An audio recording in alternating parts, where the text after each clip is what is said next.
Welcome to another episode of Astro Auto Repairs. Can you dig it? Today, we got a 2007 Hyundai Santa Fe. And what I'm going to do is teach you how to do the front brakes. Very easy, saves you a lot of money, do it yourself. Number one thing, get some quality brake pads. We get our brake pads and parts from Fisher Auto Parts, located right here in Rocky Mount.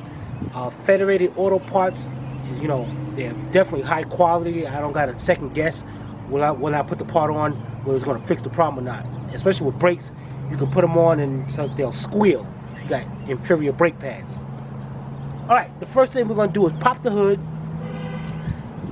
take off the cap to the master cylinder so you don't mess up no kind of seals when you're pushing the pistons back. Which is located back here. Just take that off and just set that to the side. Now what we're going to do is jack the vehicle up, take the front wheels off, and then we're going to come back and get these brakes done. We'll be right back.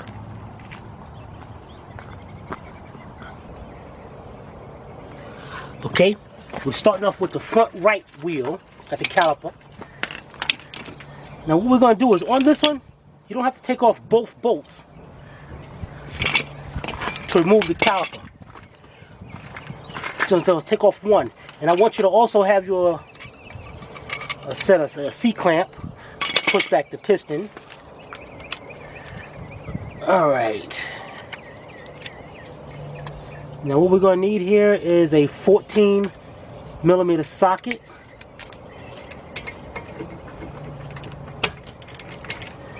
Let's take off the bottom bolt.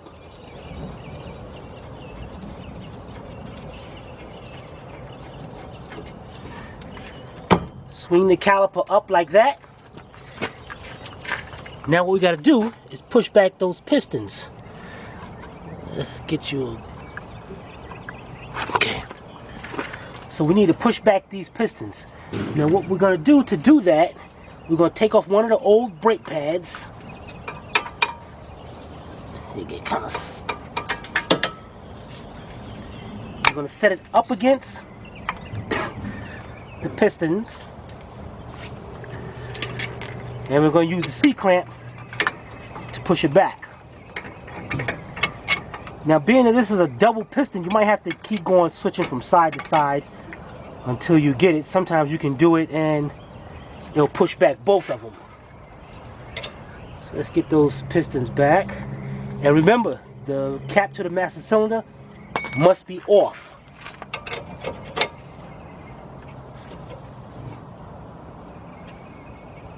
Let's see if that other piston will push back.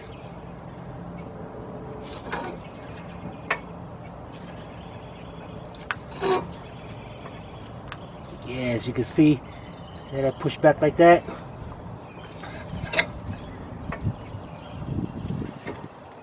And just to be sure, we'll go over to this side. And just make sure it's pushed. Make sure it's all the way back. Okay, take that off. Now the pistons are back. Now at the same time while you're doing this, you want to, now there's the sliders right here. If these sliders are rusted or anything, it'll cause one brake shoe to wear faster than the other one. So you want to see that, you want to make sure both of them slides perfectly. Just pop the other brake pad out of there. Let's get a little anti-seize. Just place them on the points right here so the brake pads will slide better. Alright, let's get that.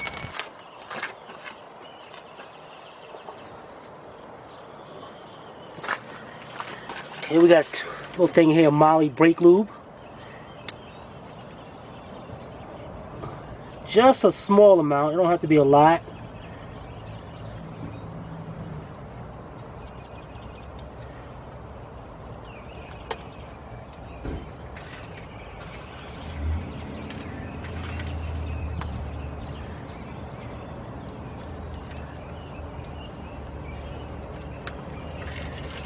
Okay, now we're ready to install the new brake shoes. Let's get those and we'll be right back.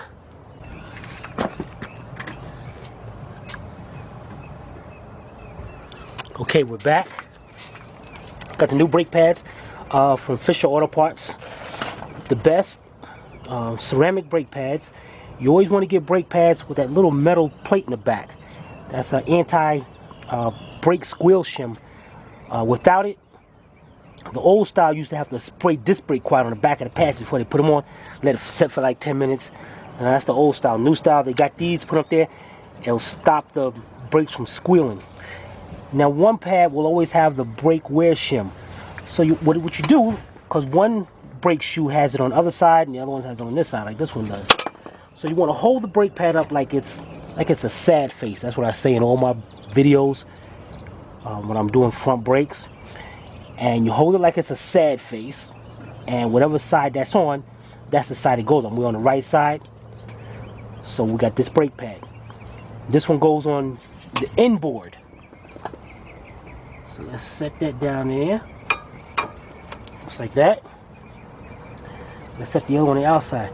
Now, a lot of shops, what they do is they cut the rotors. If the brakes are not shaking when you step on the brakes and the car don't shake, you don't need them cut.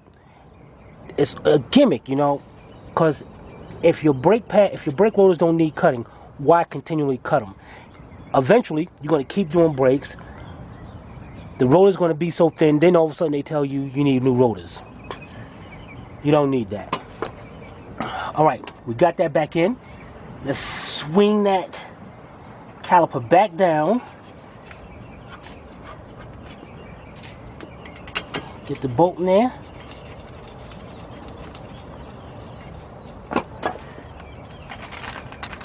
Let's get our 14mm socket and tighten that back up.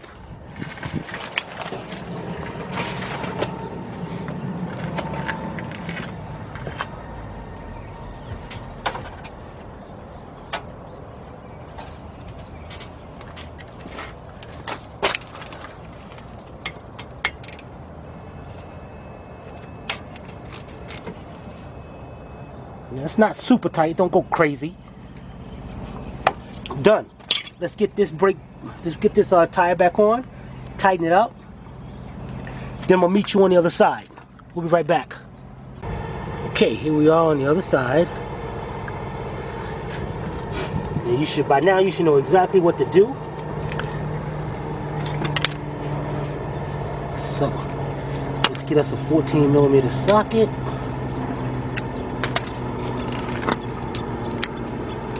Pop off the bottom bolt.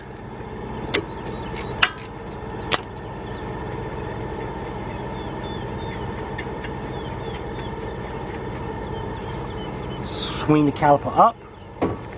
Make sure the sliders are working perfectly. Okay. Take one of the old brake pads. We'll set it right there. Let's get our C-clamp.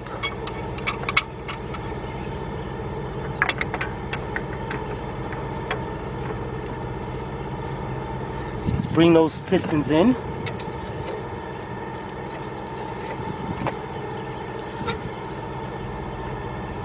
Remember, make sure your cap to the master is off.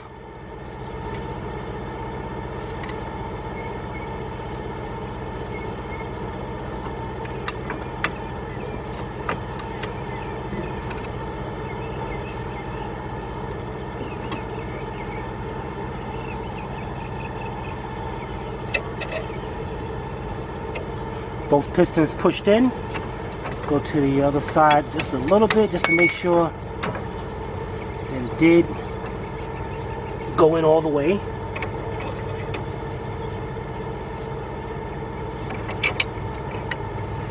Perfect.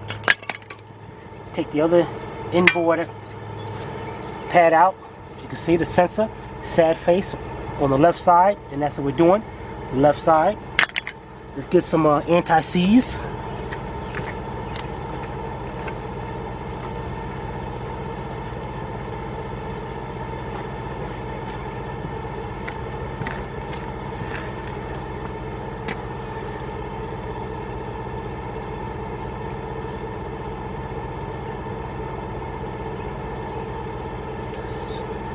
Set it on the points where the brake pad is going to slide.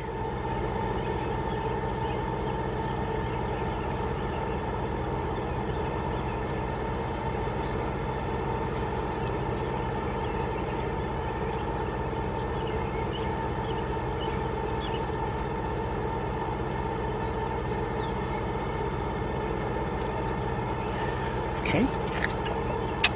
Got more anti-seize on my gloves, so what I'm gonna do is pop these gloves off. I don't want to get none on the rotor.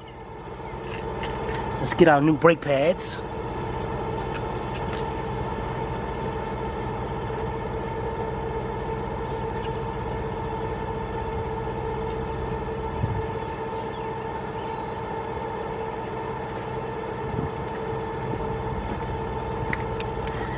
Okay. One with the sensor goes on the inside. That's the inboard. And we got the one on the outside, the outboard. Okay. Put our gloves on.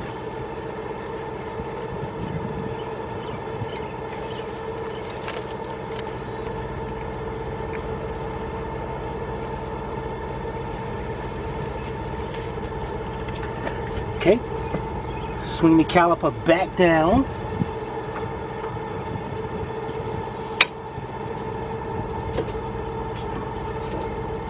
Install the bolt.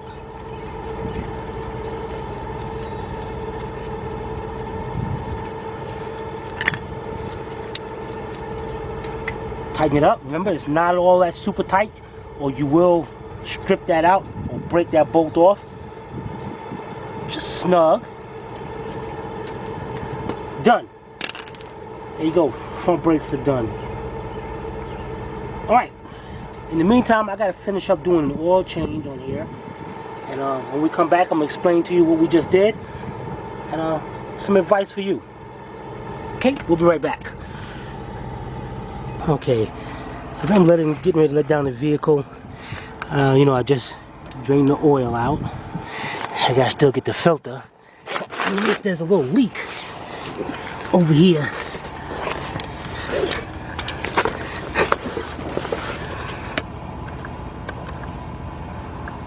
Some oil leaking right here. Where this is coming from, I'm not sure yet.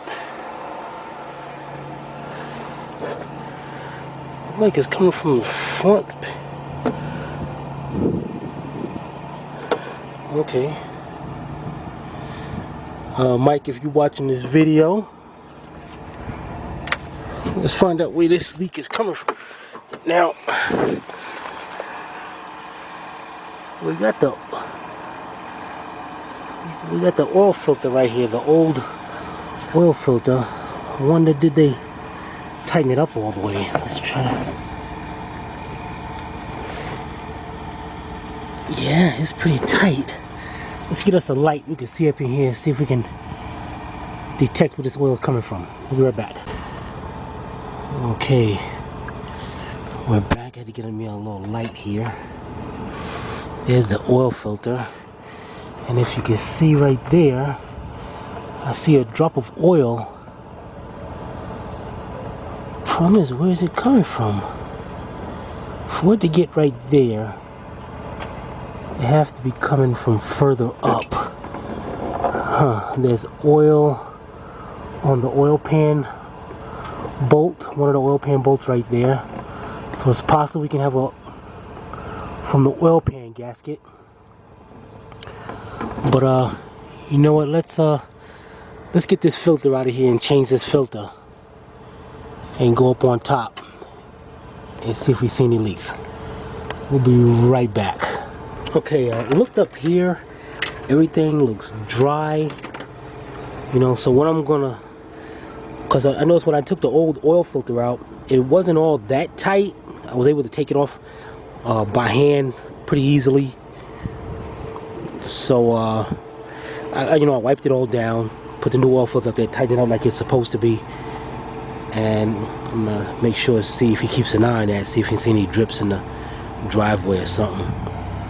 While we're at it here, Let's see, his old oil filter. What is this? Performax. Yeah, okay. I'm gonna explain to you something very important about oil filters, especially when you go to these places and get these cheap oil changes. I'm gonna show you exactly what's going on when you get a cheap oil filter put on your car. I'm gonna use this funnel as an example. Okay.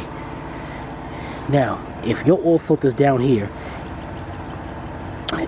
it filters the oil out before it pumps up and go into the engine, right? Top of the oil filter, top of the funnel right there is going up into the engine. Now, cheap oil filters is supposed to have an anti-backup valve inside. So when you shut that car off, that oil does not drain back down into the oil pan. Why? You don't want that, because when you go to start it back up next time, it's considered a dry start. The oil is not up in the engine, so the oil pump's got to pump the oil up into the engine. So what we have here is like this. Now this oil filter allows the oil to drain back down into the oil pan. So next time the customer goes to start the car up, it's a dry start, which eventually kills the engine. The engine starts knocking, ticking, making noise after about 150,000, 200,000 miles. High quality oil filters. It ain't gotta be all that high quality. We get ours from Fisher, federated oil filters, Fram Extra Guard. STP has now came out. Don't get the STP blue, get the gold, because that's why STP came out with that. STP now has the gold one that has that anti-backup valve. So when you start that engine up, that oil goes through the engine. When you shut it off, it stays up in the engine. That oil filter will not let that oil come back down. So next time you start it, you already got oil up in there. Alright, so that's very important when you get your oil changes done. Ask the mechanic, ask the shop that the oil filters you install, do they have an anti-backup valve? If they don't know what you're talking about, you better get your car out of there, or you will be seeing me. Alright, let's set this camera up and end this video. We'll be right back. Okay, there you have it, how to do the brakes. Once you finish the brakes, top off the brake fluid, hose the cap off, pump the brake pedals up before you take off, or the brake pedal will go straight to the floor. Any questions? Comment on the video. This is Timmy from Astro Auto Repairs. If we can't repair it, nobody can. See you next video.